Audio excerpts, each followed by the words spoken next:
Bueno amigos, ya me adelanté a armarlo. Ya han visto en otros de mis videos cómo armar la batería y todo esto.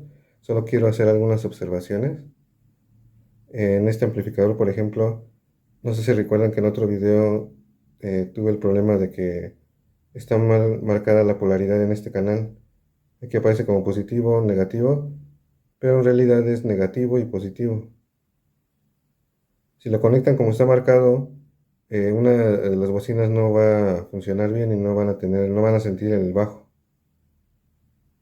Entonces no sé si ya esté corregido ese problema en este modelo, pero en 3 amplificadores que he usado de este ha tenido el mismo error. El BMS de la batería lo voy a colocar por acá, porque no lo podía colocar en esta parte, porque si no iba a pegar el radiador pasivo en él e iba a provocar un poco de ruido. Los cables que habíamos visto anteriormente del interruptor, dos van para la batería y dos van para el amplificador, que son estos. El que va al amplificador está conectado junto con este conector que dice que es el que va a ir conectado al conector de carga.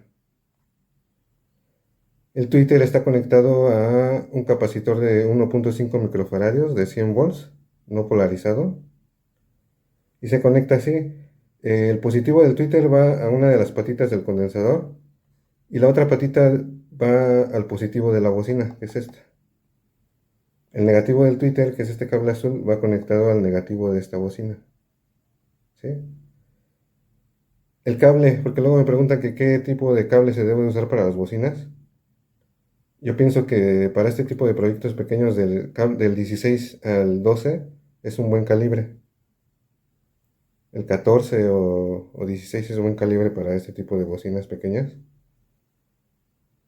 Y bueno, ya solamente queda